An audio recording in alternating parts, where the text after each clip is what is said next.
Let us offer our prayers. Om Bhuvaswaha Tat Savituvarenyam Bhargo Devase Budhimahi Bhargo Devasya Dhimahi Dhiyo Yonah Prachodayat. Dhiyo Yonah Prachodayat. Om Guru Brahma Guru Brahma Guru Vishnu Guru Vishnu Guru Devo Maheshwaraha Guru Devo Maheshwaraha Guru Sakshat Guru Sakshat Parabrahma Parabrahma Tasmai Shri Tasmai Shri Gurave Namaha. Gurave Namaha. So I welcome all young scientists. I lead young scientists program. We have a wonderful opportunity to interact with the top scientists. Pranav and Shaurya are doing research in Princeton University. Both of them come with background of advanced research in physics.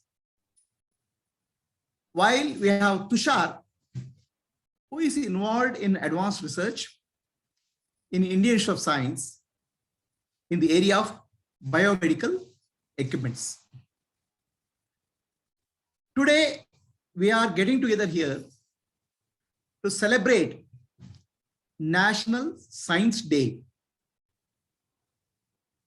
We remember and honor Dr. C.V. Raman and many scientists of India who have contributed to the thought process of science in India and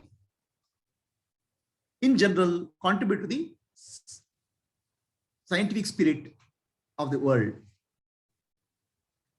India has a long history and tradition of scientific spirit, scientific inquiry, to seeking the truth.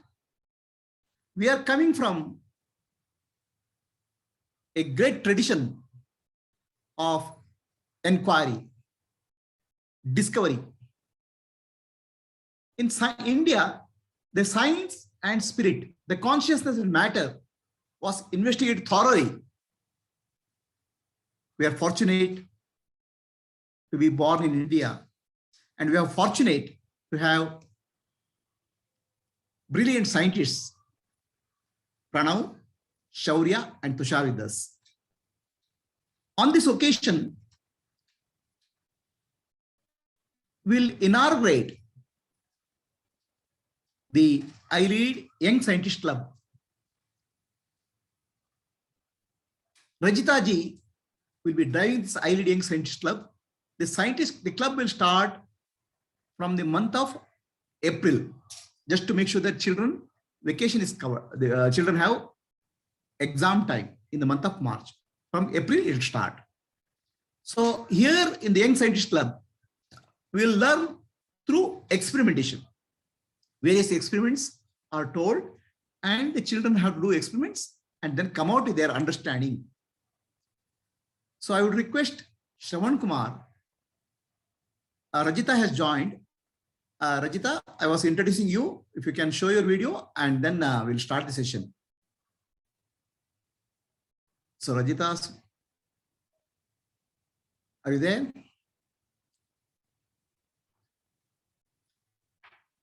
So Rajita, I'm not able to see the video. Okay. So Rajita is having difficulty in the video. Let us start. I would request Shravan Kumar. There are a lot of questions we have come from children. Okay, we have cut the questions. Question paper we have not leaked. We have not told scientists the question. We have kept the question secret.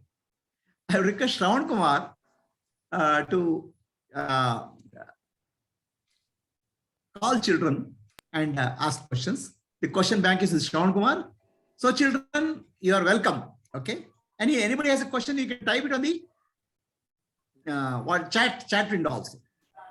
Prabhuji, actually, I did not send it the questions. No problem. You'll get an opportunity. Okay. Okay. Okay. So yes. Yes, Shravan. It's Shravan. Yeah, we want to give 1 or 2 words about Pranav and Tushar and Shaurya. So they themselves can introduce a few words. Then we can start. I think welcome the young scientists and also the real scientists who will be on this program for answering their questions. So in this program, we will get to know science directly from those who are at the forefront of this. So let us ask them questions first from whatever bank that we have got. But before that, I'd request each of them to briefly introduce themselves. Pranav, Tushar, and Shaurya. Shaurya. Yes, Pranav, can you begin, please? Yes. Hi everyone. I'm Pranav, and I'm a PhD student here at Princeton University. It's my 4th year right now, and I work in the field of physics, and the specialization is called condensed matter physics. And yeah, so I did my schooling in Bangalore. I did my bachelor's. That's my undergraduate degree from IIT Madras, and I'm here for my PhD degree now. Excellent. Tushar? So, Yeah, hello everyone. in 1 or 2 lines, what is condensed matter physics? So too much of Yes. buzzword. Okay. So so this field, essentially what we study is the collective nature of things. So it turns out if you take one particle and you study its motion, you essentially study how that particle behaves.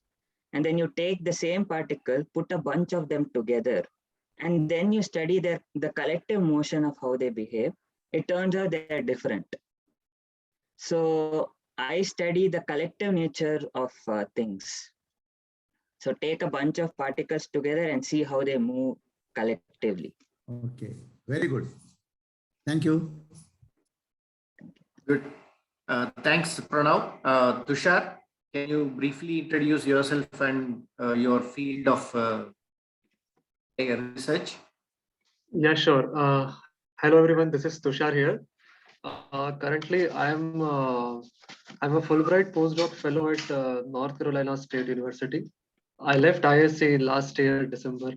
So I recently joined here, and my field is in the engineering domain, and specialization being biomedical engineering.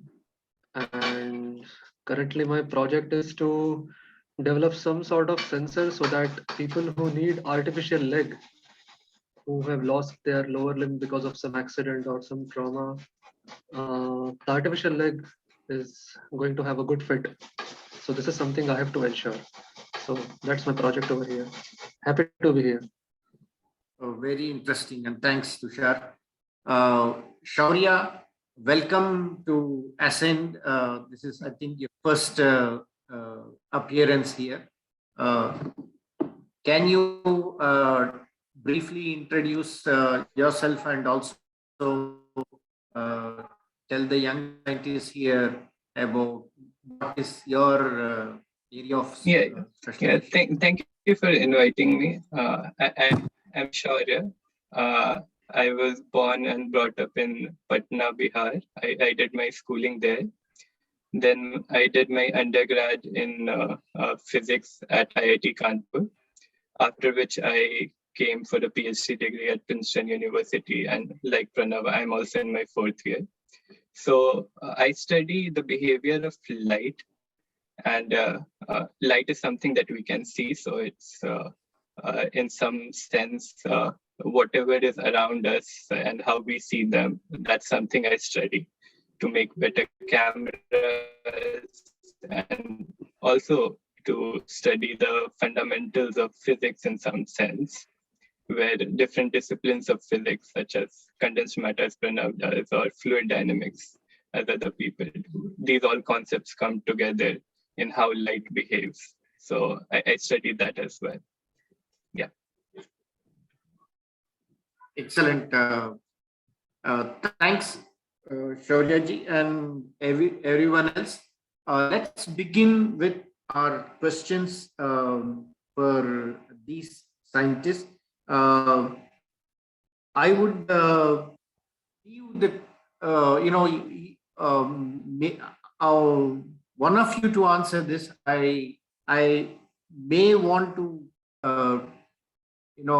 call a particular scientist from my previous experience with you all for some of the questions, because you have given some talks regarding those questions. Otherwise, I would ask any of you to pick it up.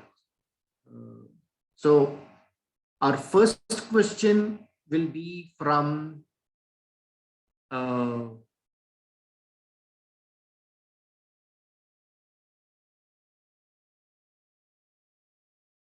Nishika Rakesh. Is she there on the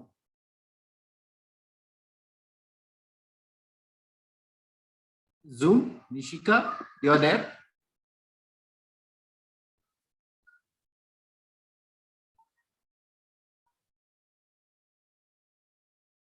Okay, I think she's not there.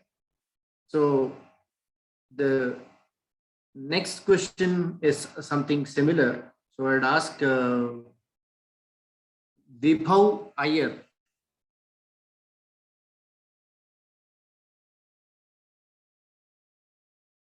So if is he there? Okay, if he's not there, basically the question that's coming out, which is about these two people, is to know what is to be a scientist.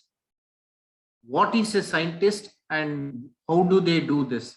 So the questions are basically about what is it like to be a scientist, or how do you know, how do you get interested in science, and so on. So can we just talk a little bit briefly about scientists, any one of you, and explain what is scientist, what defines a scientist probably? Maybe we, like all the three of us, could quickly share two sentences of our opinions of what a scientist is. So I'll go first. So for me, a scientist is anyone who just inquires, who just asks questions, about anything. It could be as basic as how much this phone weighs, or like why can I write with the help of a pen, things like that. Anything, or any question that we ask. When we ask questions, that is when a person becomes a scientist, is what I say. Excellent.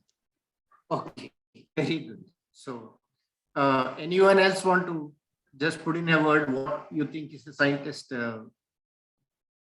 Yeah, apart from what Pranav said, I would also add that we explore different domains, the domains which are familiar to us, which are not familiar to us. Scientists can be explorers as well. Excellent, very good. Yeah. And Shauryaji? Yeah, and then I would also add to what the others said, like human beings are inherently scientists because we inquire about stuff. And but the profession of being a scientist, I think, entails something more, where you undergo a formal study of scientific inquiry and try to formalize stuff in some sense, that what you are inquiring, how you are inquiring, so that you can communicate with others across generations as well. So yeah. Very good. So there are three different qualities, but very important qualities that we knew. One is a scientist is one who has inquisitiveness, and he's also one who can explore himself. That means do experimentation and explore. And of course, the last one is that not only you should be able to have inquisitiveness and exploration, but should be able to explain it in a communicatable language to everybody else and prove so that it stays for long, such as mathematical proofs and all. Very good. Thanks, scientists. So the other question I want to pick up is on scientific temper. This is from Sai Aravind Akella. Is he there on the call? Yeah, Sai Aravind is there. Sai Aravind, can you come on Zoom? Come on. Should I turn on my video also? Okay, you can ask without other also. No problem. Okay. If you're able to, if you're comfortable, you can turn on video. Yeah. I'm fine with turning. Yeah, I'm here. So I want to become a theoretical physicist. Actually, that's my basic description here. Yeah.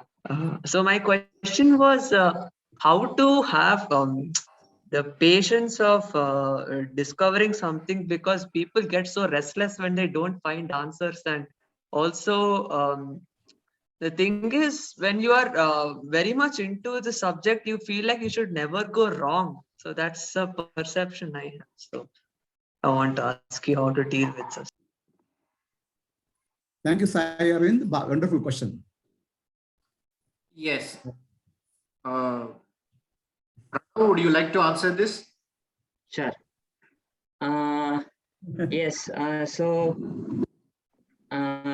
Yeah. So the first thing was about patience, right?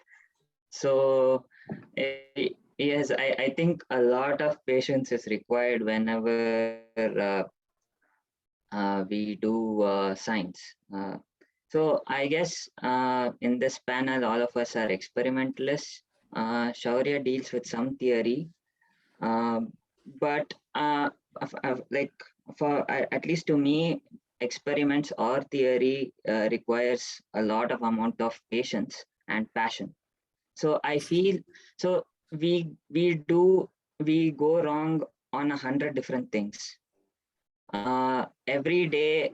So on a day-to-day basis, we just make small amount of changes. It could be something positive, it could be something negative, but that's how our everyday life is.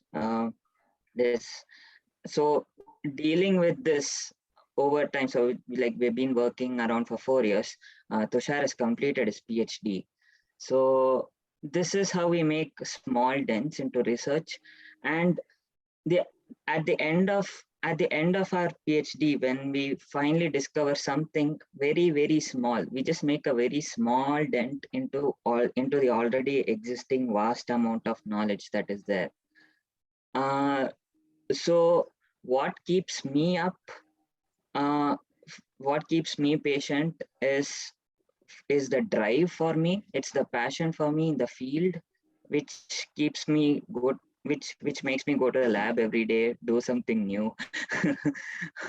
And like, so every time I fall, I have this passion as something that acts as a pick me up for me to continue in my field. Thank you for the answer. Okay. It actually made a lot of sense.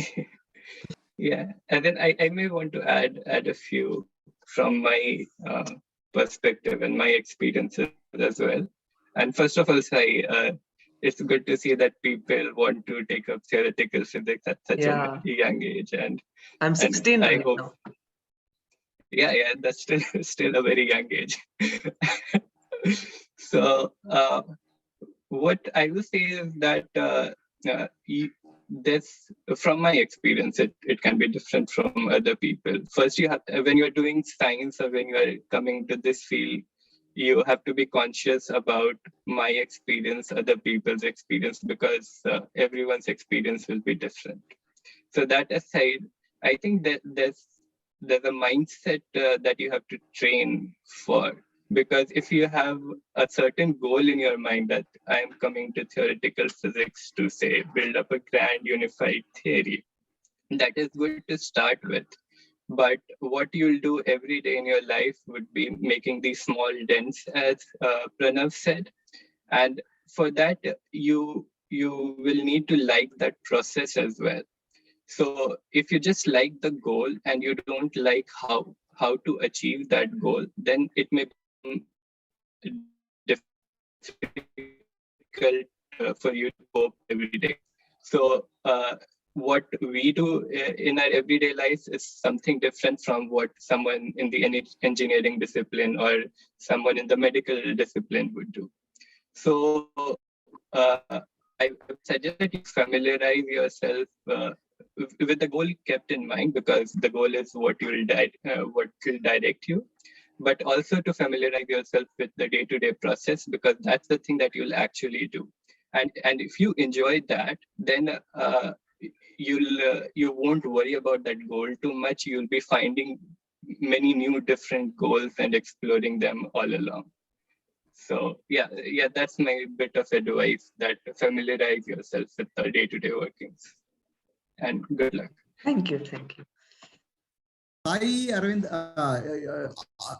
Tushar wants to say something. Yeah, I think Shaurya and Pranav have covered most of the things. I can probably give a very brief engineering perspective. Like in engineering, our goal is to develop some kind of product which might be useful for some kind of application. So it's more of a goal-oriented approach. You already know what you want to develop, but it may happen sometimes that you may end up something which is not as great, or you may end up developing which is way more than what you had expected. So the key point here being, just keep doing it, and as Shaurya has rightly put it, make sure that you are on the right track as far as goal and efforts are concerned. Just be aware of that. Yeah. Sai, Arvind, I have a Yeah. question for you. Why you are interested in theoretical physics? How did you get interested in theoretical physics? I actually, I just read I read Feynman series first, some pages of his, and then I saw that the way he explained it actually really touched my heart. Like, so beautifully he explained to the audience, and it was so simple. Actually, it was not even complicated. So after I read that, I was actually not that good in studies before and all till this point. So when I read that series, few pages, it gave me a thought that this subject is actually pretty interesting and you should take it. And then I didn't actually set a goal for myself, so I just did it every day, and my life was also just going on. And then after some time, it's that not even 1 minute I could spend without thinking about physics. Like every time I'm thinking about the subject itself. So that changed, like it was like 2 months which I had taken to come to that stage. And I think Feynman series has really contributed to that. Beautiful books. Excellent. Wonderful, Sai. Okay.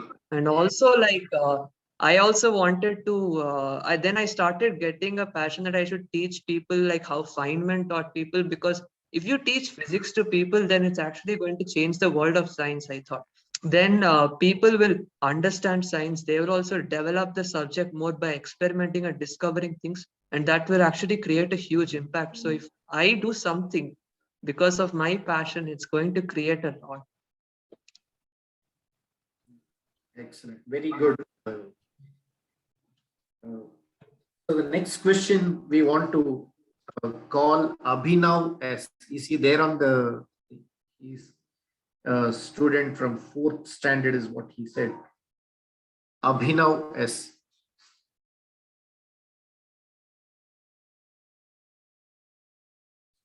Okay. Then if he's not there, I think it is something similar, but we will call Pramukh Bharadwaj. Is he there on the? Yes, I'm there. Yeah, I'm there. Yeah, you are Pramukh or Abhinav? I'm not able to see the. I'm Pramukh. I'm Pramukh. Oh, Pramukh. Yeah, Pramukh. So can you ask the question? I have a different question now. Actually, I got that answer. I have a different question. This is from my mind for over an year. I have learned that when light moves at the speed of light, meaning the speed of light is 299,762 kilometers per second, it actually has infinite mass and it cannot feel time, meaning time stops there. So, can it feel time? Can it feel time? I have questioned that question from a long Excellent. time. Good. I think Shaurya ji. Shaurya. This probably is your area. Well, when I was just remembering when I was in fourth standard, what was I doing? It's an excellent question, and it requires an understanding of what do you mean by how light feels time. So yeah, I'm not expert on this field. I'll just say that this is like an entire area of relativity, general relativity and spatial relativity. But from what I know is to experience time, you need to have someone as an observer. Like you experience time, you are an observer in some sense. So when light is going at the speed of light, then you need to question who is the observer there. Are you traveling at the speed of light, or the world around it is you traveling at the speed of light? So you need to fix the observer, and once you fix the observer, things are usually not as absurd as it seems from the outside. Like you may think that the mass is going to infinite and the time is stopping for someone who's traveling at the speed of light. Like if you're traveling at the speed of light, you won't feel time stopping in the sense of what I'll feel as time stopping. For you, the time will go as slow or as fast as it usually does. So the key distinction here is from whose perspective you're looking at. And well, that's a great question. I should say it again. Okay, then I have another question too about light. Yeah. Actually, I have also learned that when light moves at light has no mass, then how can it travel? Meaning, how can it exist without mass? Again, yeah, again, that's a great question. So there's something called energy. There's something called mass. But in this case, meaning it's not matter or a wave. It is like a mixture of both. Yeah. So these are slightly different concepts. The first question was how does light travel, even though it does not have mass? So to that question, the answer probably is light is a form of energy, and in some sense, energy can be considered as a mass, but you don't necessarily require mass for energy to travel. It's like when I am speaking to you, the sound waves are traveling to you, but there may not be a direct transfer of mass from me to you. So energy can travel, and for light, it does travel. And the second question was light behaves as a particle, and light also behaves as a wave. Yeah, it is one of the most fascinating concepts from quantum theory. So again, there also how you observe light becomes important. If you are observing light by say a camera, where you have certain pixels which register where the light is there or not, like the camera on your laptop screen right now. So there, light is behaving like a particle. But when you look at say some a diffraction or a rainbow, where light is splitting into different colors, there the wave nature becomes more important. So there are like some advanced concepts to tell you where you should consider particle nature of light and where you should consider wave nature of light. They are not complementary in some sense. It's not like that when particle nature of light works, wave nature is false. It's like both work in tandem. It just means that in some places, the wave nature has to be taken into account, which is difficult to explain right now. But as you'll grow, you'll understand it more. But the key idea is that these two are not contradictory to each other. These two kind of go hand in hand. Okay. Oh, Yeah, I don't think I've explained it much better if the other panelists would like to. Anyone wants to add anything? I think I want to add. I'm Sai Arvind actually. Yeah. I think there's this also this special theory of relativity that also talks about all this. Like it also gives the information about how the speed of light is related with the mass and energy of the particles. Yes. I have another What it, or question. you are asking for a question? I didn't get. Sai. Okay. Anyway, let's move on because something similar, what you have asked about light, Mahati also asked. So I wanted to just give her a chance to check if she has any more follow-up questions on this. It's similar to is a question on light that she has asked. Is Mahati there on the call? Yes, I am there. Excellent, Mahati. You all got some answers for your questions. Do you have any other question? No. Good. So what's your question? What is the behavior of light? Okay, good. Yeah, should I? Sorry. Yeah, so it's a very general question to ask what is the behavior of light? It's like asking what is the behavior of Shaurya? And then Shaurya can behave differently in different settings. He may be very civil on a Zoom call, but out with his friends, he may not be as civil. So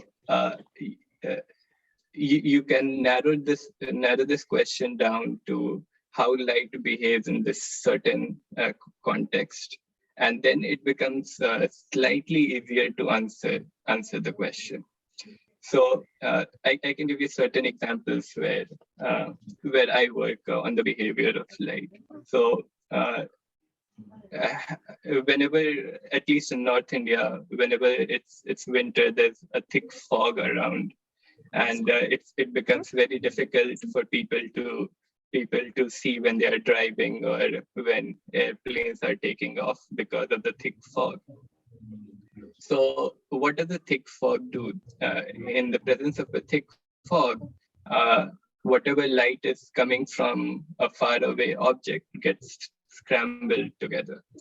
So in that sense, the fog affects the behavior of light such that our eyes cannot see beyond a certain distance. So that's something that I study. But in another sense, the behavior of light can be completely different, as Pranav asked in the previous question. Sometimes light behaves as a particle, like a tennis ball does. When you are looking at light at very low intensities, when you take your light bulb and dim it down so much that the light is very dim and only the particle nature of light becomes important. But when your light bulb is intense enough, the particle nature gets kind of washed out and the wave nature of light becomes more important. So light behaves differently in different contexts. And I gave you examples of two such contexts. If you have any follow-up questions, I can answer. Good. I also have another question. Please tell interesting facts about the solar system.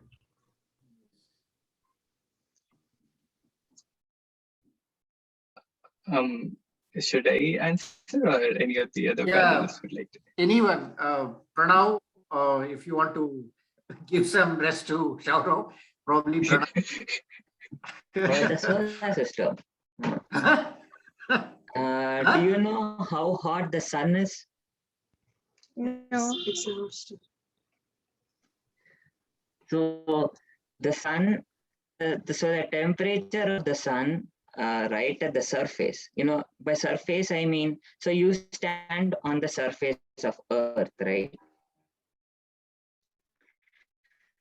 So if you stand the surface of the sun, it is going to be 6,000 degrees Celsius. Do you know how hot that is? No. Okay.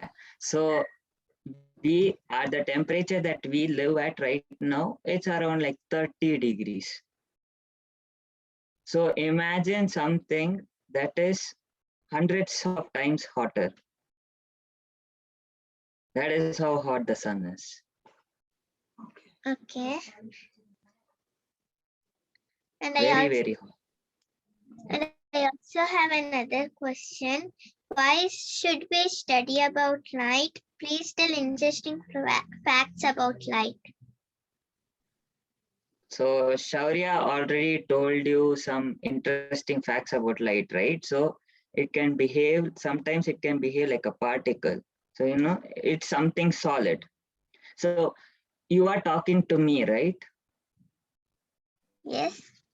Can you see what you're talking to me? No. So how am I able to how am I able to hear what you say? Sound. Who is helping you? I still don't know this. Yeah, so there's something you can't see. So it's coming to me as waves. Then you can see something solid, right? This is an object. Can you see my phone?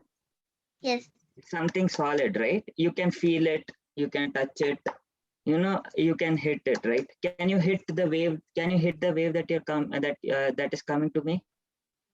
No. No, right? Yeah. So sometimes light behaves like that wave, like sound wave. Sometimes light behaves like this particle, like this object. You can hit it. You can hit light. Sometimes light behaves like a wave. It just goes around things. Even if you move your hand around, can you hear me? No. So that's the difference. So sometimes light behaves like a particle. You can hit it. Sometimes light behaves like a wave, where you can't hit it. Okay. Thank you. I will just add another perspective. It's more of an engineering perspective. So, Mohati, you were able to use a mobile phone, right? Yes. And so, do you know how do you contact your mom when you want to call her up? Yeah. You just dial the number, right? Now, can you imagine that kind of communication or a call can just go by using your tube light or a bulb in your room? Yeah, so No. that is something which is coming up. It is not yet in practice. It is called as Li-Fi. So it's light-based communication between two mobiles, for example. So maybe in future you might be able to develop that kind of technology if you are interested in light. Okay. Good. Bye. Okay. Thank you. Thank you for asking the question. Any interesting science books for third grade?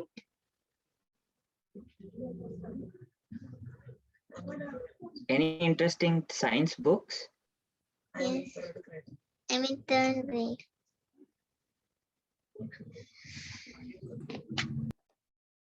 Yeah, probably if I want to just answer that. When I was in third class, for me, the most interesting science book was the fourth class book. So, because that is something that you can understand. And if you understood that, then the most interesting then will be the fifth class book. So, of the same science book. Okay. For me, I hated studies only when I was in fourth grade. So I didn't even want to touch the book.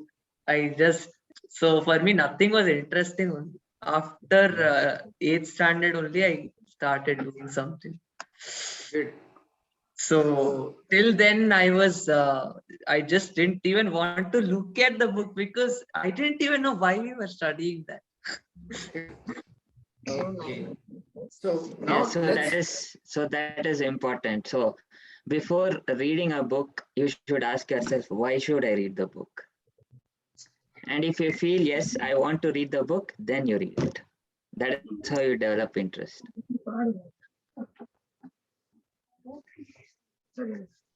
Okay. Okay. So the next question is a little bit philosophical, I think, from Namit. Uh, Namit, are you there on the? Yes, Shravanji. Yes. I think this is a good question from a young scientist and philosopher. So can you please ask your question? Yeah. So people use technology for mankind, and they also use it for destruction. People who use it for destruction, how can we avoid people from using it for destruction?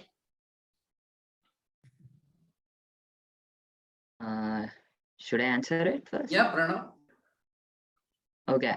So to me, at least, anything you find, right? Anything that you discover, any knowledge that you have, it can be used in two different ways. It can be either that knowledge can be used either for the perceived good or it can be used for the perceived bad. You take anything simple, take a knife. We need not have to go to atom bombs, right? Or what is happening in Russia right now, Russia and Ukraine. So uh, it could be anything simple. It could be as simple as, okay, I walked down the road, I saw a stone. Many people, so as soon as the thought enters your mind, yes, I saw a stone, a lot of possibilities open up, right? So you can pick up the stone and say, oh, it's a very nice stone, different shapes, and you can go on studying the shapes in the stone. You can see different colors. Or you can take that stone and say, oh, there is my enemy, I'll hit him with it, right? So as simple as anything, I saw a stone on the ground, that knowledge can be used in many ways. So knowledge for me is there. Now, how someone perceives that knowledge, how someone tries to understand it, and how someone tries to use it is that person's choice. So as good scientists, we should make sure that whatever technology we use it for expanding the goodness of, so expanding that knowledge and putting that knowledge for the good use of the society. This should always, so whatever we discover, whatever we try to do, we should make sure that there is this thought behind it. Yeah. And I had one more doubt for you. So, what is biomedical engineering, and what are all the job options? I think Tushar is better equipped to answer this. So. Tushar? Yeah, so biomedical and engineering. So there are three different terms. Bio is like biology, you try to understand what kind of biology is going on in humans. Medical means it is some kind of clinical application. So you go to a clinic, doctor uses a stethoscope, right? It's a medical device. It checks your heart rate.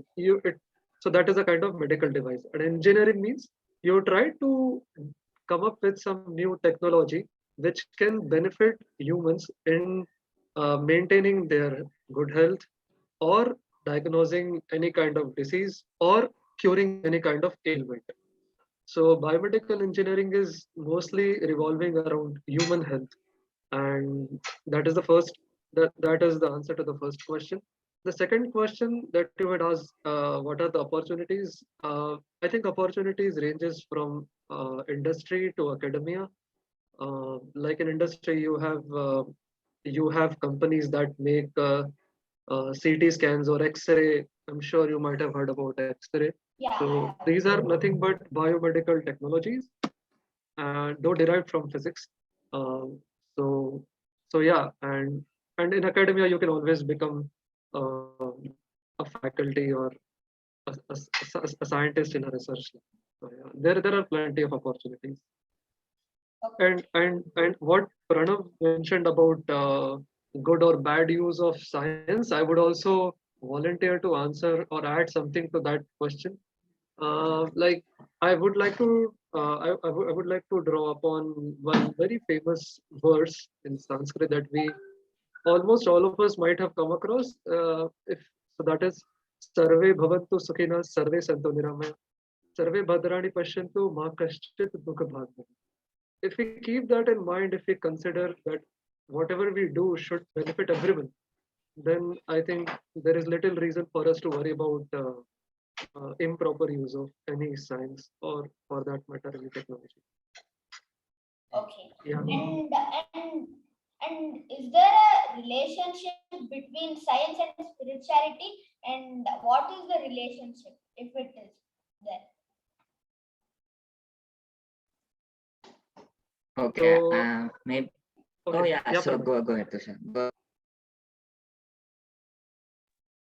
No, I was about to say Pranav is more positioned, better positioned to answer this. Yeah. Because So he's doing science, I'm just doing engineering. So for me, the most common thing between science and spirituality is the ability to inquire.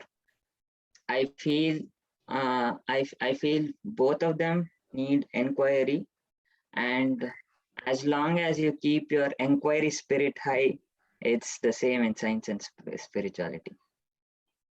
Okay. I think I have a follow-up question for that. I'm Sayarvind here.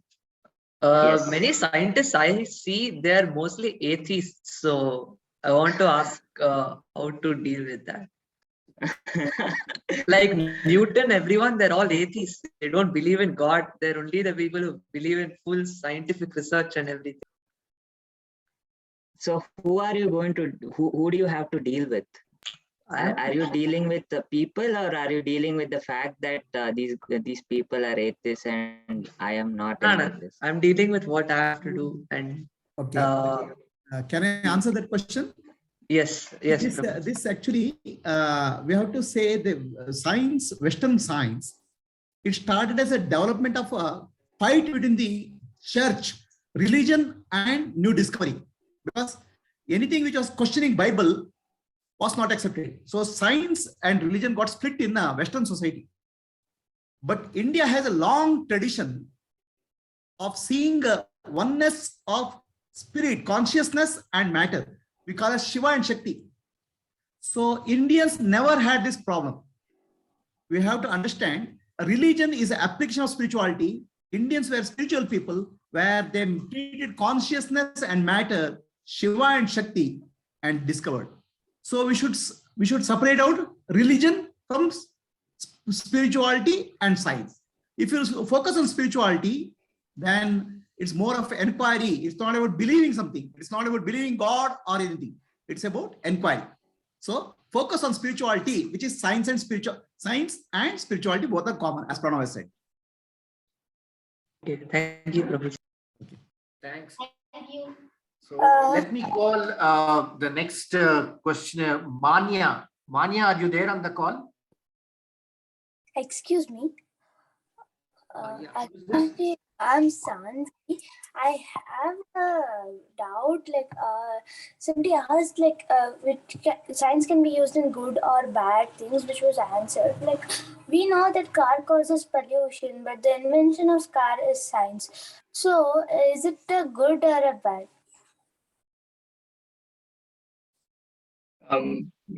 Can I pitch in? Yeah. Yeah, Shaurya. Yeah. So it's very difficult to put something in black and white, is car good or bad. Say, if you look at, say, ambulances, they are cars, but they take you to the hospital in time so that the doctors can treat you in time. So it's good in some sense. But if you take all the cars that are traveling around and they're polluting the earth, so that global warming is coming and we are heading for a doom, then it's bad for the earth. So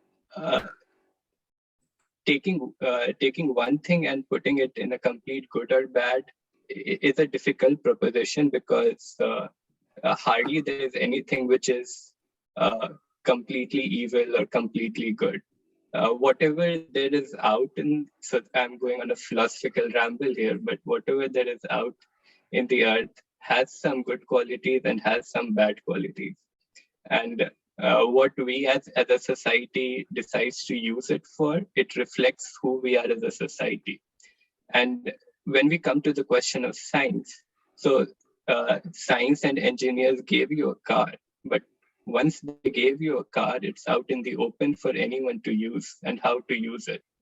So like the previous question asked about the use of science for destruction. So I, as a scientist, can work on something in the lab and come up with an idea.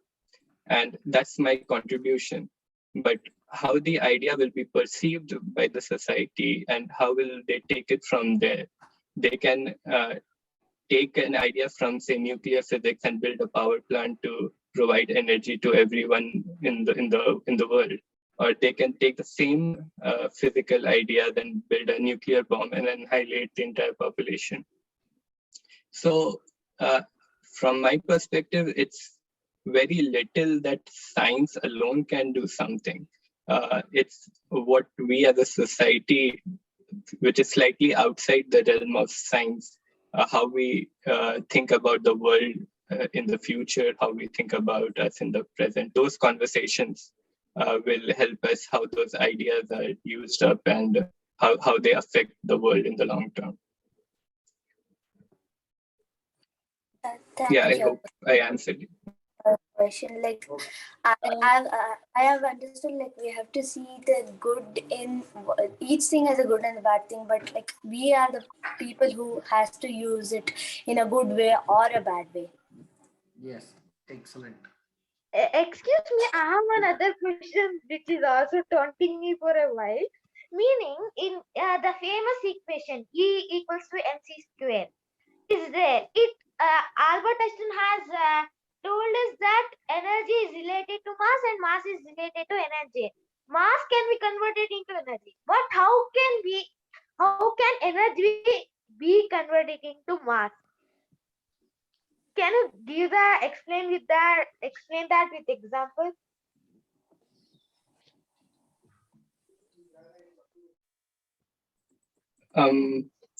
So you know how mass can be converted into energy. One example would be, say, the atom bomb or the nuclear power that I was talking about, when these very tiny particles are together and they come apart, they emit a lot of energy and the total mass When changes. atoms merge too in the sun, nuclear synthesis. Yeah. So in that way, energy is emitted. But what if you reverse this process? Two very small particles come together with a very high energy and collide. Then they make up something new, which may have a different mass. And the energy that they had, and the energy which was when they were moving, they had some energy in it. that energy will get stored in the mass of the new particle that you have.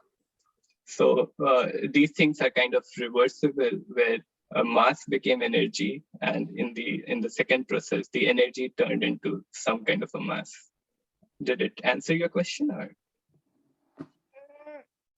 But how can it be reversed? Meaning, how we need to reverse time for that, like that. Meaning, to be reversed, we need to reverse time for that to get Or, the exact amount. Like, if you yeah, take or if we take 4 watts and take an atom, we get, when we split an atom, let's say we get 4 watts. Then how to, meaning like when we put it back together, we'll put 3.8 to 3.9 or 4.2, like that. We don't get the exact. Meaning, how is energy converted? It complicated Okay. well, yeah, it is complicated, and it's rather mysterious that you have certain particles, and that becomes energy which you can use to light your bulb. But the same energy can be stored as a mass, which you can use it for a later purposes. So I can tell you, or I can, in my capacity, tell you the physics of it, but I cannot explain why it works, because that's just outside the realm of my understanding even. So it happens, and as a scientist, I can tell you how it happens, but I have no clue why it happens. And you're right in calling it mysterious. I've got a question. Okay, I think like, can we have one question from the chat? There is a question. Can I ask a Shravanji, question? yes, Shriyans has raised his hand from a long time. So can we give him? Oh, okay, let's go ahead. With energy, you have energy and it's simple to use. If you have a battery, you can connect it to something and it will turn on a certain electronic device. Then, if it's that simple, why haven't we used it from a long time? And why can't you use it for much more in daily life?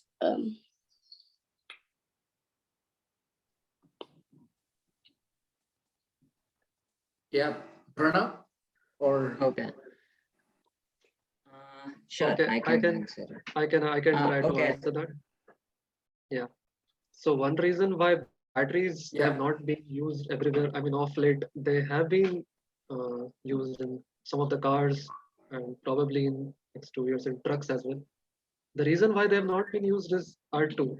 One, it takes a lot of energy to charge a battery, and the product that we get in form of energy which is required to run, let's say, for example, vehicles, is not the same. So there is some loss, and it doesn't turn out to be a very profitable process in the past.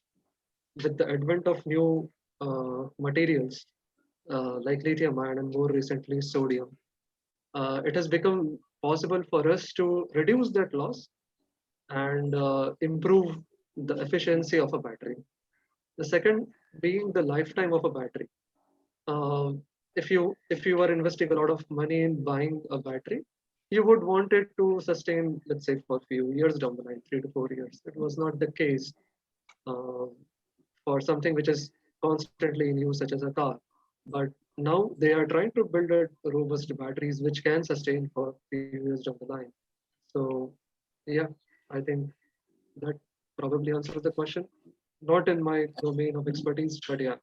I've got another question. So if you've got energy, so to create energy, you might use you can to use it for many things, but if you can create that energy in an efficient way, as in water, I think you can create it somehow. Reduce pollution and all of that by installing those into factories instead, and it can be much more efficient as well. to make Oh, items, and also in the science matter, like materials, basically. So, well, you'll get less pollution with the electricity, but the electricity, how do you actually make it in an efficient way to create it? Okay. Can I answer it? Yeah, please go ahead. Yeah. Okay. So one thing to note is that different machines that you want to run need different energy requirements. For example, you can't power your laptop with a small battery, right? Like if you try to put in a small battery into your laptop, it will never run. Mhm. You need much more power to run the laptop. So machines need a large amount of power. So all of these energy sources that you have, all of them release a certain amount of power. So for example, like I said, a small battery is not sufficient enough to run your laptop, whereas a laptop's lithium battery can generate more power. So now when it comes to making up bigger and bigger batteries, you run into all sorts of trouble. So for example, I mean, right now there are there are electric cars. So you need a lot of energy to run a car, and that energy initially was used by burning up fuel. So when you burn fuel, it generates a lot of energy, and that's how you are able to maintain the engine of a car. If you try, it's like if you try to connect a small battery to the car, it wouldn't work because the battery wouldn't be able to provide that much power to the car, right? So all of these machines that you have, all of them have different energy requirements, and machines in factories especially have a lot of energy requirement. So these these small batteries that you have, they simply don't have the power requirement to run these machines. So this is one of the reasons why we still struggle to move away from eco-friendly, why we are still struggling to move towards more eco-friendly resources, because because the more eco-friendly ones right now, we don't have the technology to tap into greater power. Wherever we can implement them, we are trying to implement them. For example, we have the solar panels. So if you come to Princeton, it says by in another 2-3 years, if I'm not sure, I don't remember this correctly, but in another 2-3 years, probably it's going to turn carbon neutral. So meaning whatever carbon dioxide you're releasing from cars and things like that, we are able to compensate it by using eco-friendly resources like solar solar energy, solar panels, right? So solar energy and other things like that. Yeah. So as technology develops, we move on towards more eco-friendly resources. Yeah. I have So one more question. I think we have already, 8 o'clock now. So we want to really bring this. We will have more sessions like this. So since So Shravan, we can give one chance to Prerana. She has been raising hand quite some time. yeah, let's have last question from Prerana, please. Prerana, yeah. Not able to hear you.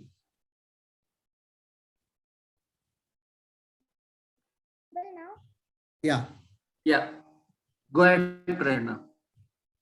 The earth revolutes and also rotates around the sun. But why don't we feel it? Okay, Pranav or anyone probably. Pranav, the question very profound, so please. I'm trying to see how to explain this in I think I can answer it. Can I also? Okay, go ahead. Go ahead. But it actually requires a bit of knowledge. I don't know if you know about it, but like there's something called inertial frame and non-inertial frame. So the thing is, when you're the Earth is rotating and you're also inside the moving plane. So when you're inside that, you don't exactly feel that. It actually also depends on the observer, right? So if you have an observer, so for example, as a car, and you're seeing the car and someone is moving, then you will see that he is moving. But when you're inside, you will again feel that you are at rest. So it actually depends on from where you're looking at it. But when you're inside itself, you can't exactly feel the movement. That is the simple explanation I can give from my half knowledge. Even I don't know much about it because I have to also go through the concepts again. Good, good. So Pranav, you want to add something onto that? And Sure. Okay. Have you traveled in a train? Okay. So when it is at a station, do you feel the train moving? No. No. What about when you start leaving the station? Yes, I see. Okay. What about what about when the train is moving? What about when the train is moving? It has moved after some time, and then let's say you don't hear. You try to close your ears and you don't. So you close your ears and then you're just sitting simply in the train. Do you feel that the train is moving? Yes, I see. Okay, that was a bad example. Okay. so you know how difficult it is to teach science. What about if you sit in a car? If you close all your windows and you're moving, do you feel that the car is moving? Let's say you have closed all your windows, you can't see outside. No. When do you feel that you move your body like this?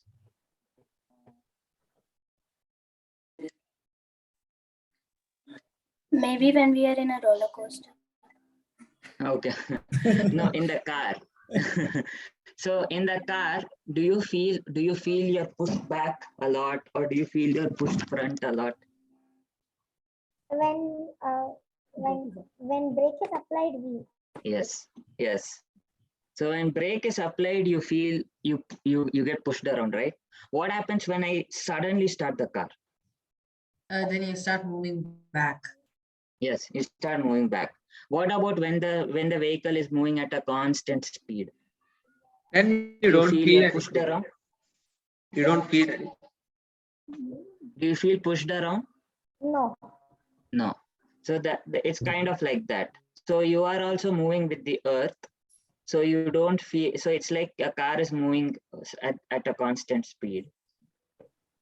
So you don't feel moving around. Now, if the earth suddenly decided today I will stop rotating, you'll be thrown away at the speed of like hundreds of kilometers per second. Excuse me. Maybe I can add on to this question. Like it was explained in our textbooks last year because like we had the lesson in grade 5. Like we were like not able to feel the Earth's rotation or the revolution because Earth is a huge mass and we can't feel it. It's just like when you keep just a bead on a football, the bead cannot feel the movement like if the football moves.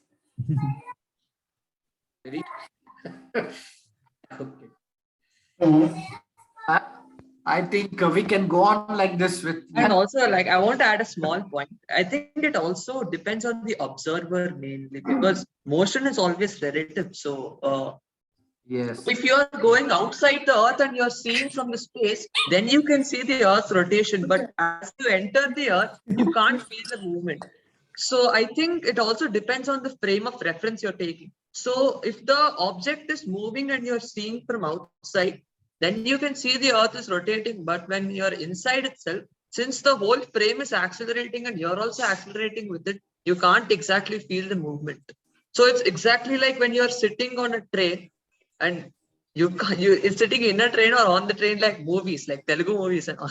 So you exactly can't feel the movement when you are moving with it. But when you exactly step outside, you can see some movement.